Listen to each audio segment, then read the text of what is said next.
चंडीगढ़ से डॉक्टर भाटिया बोल रहा हूँ। आज मैं आपको एक और ज्ञान का टॉपिक दे रहा हूँ।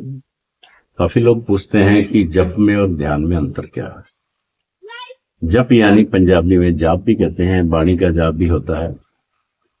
तो जप ये होता है कि आप अपने इष्ट के नाम का जो स्मरण कर रहे हैं और बार बार स्मरण कर रहे हैं, उसको दोहरा रहे हैं, तो ये कहलाते हैं जप। और ध्यान वो है जो आप मेडिटेशन जिसको बोलते हैं, वो आप अंतर मन में एक सॉलिटरी बैठ के, अकेले बैठ के करते हैं।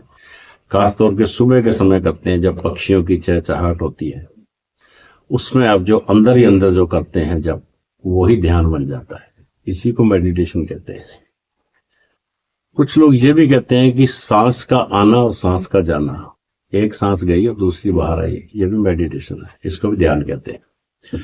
तो जप जो है, ये शास्त्रों में लिखा है कि 3 प्रकार के होते हैं। एक तो होता है वाचिक, एक होता है उपांशु और एक होता है मानसिक। अब जो आप ऊंचे ऊंचे शब्दों में बोल के जो जाप करते हैं, उसको वाचिक बोलते हैं। और जो आप मंद स्वर में करते हैं, जो केवल आपको कानों तक की आवाज आती है, इतनी सी ध्वनि आती है, उसको बोलते हैं उपांशु जप। और इसके अलावा आपके मन के अंदर ही जो जप चलता रहता है, जिसको कहते हैं कि धुर लगी लगन लगी, वो होता है मानसिक जप। एक अजपा जप भी होता है, जब मर्जी बोलते रहो, कुछ भी मंत्र बोलते रहो। एक मंत्र है ओम सोमेश्वराय नमः, या गायत्री मंत्र है। इनको आप चलते चलते भी बोलते रहो, तो भी आपके काम सिद्ध हो जाते हैं। कल कुछ और बात करनी है ज्ञान की। Thank you for watching.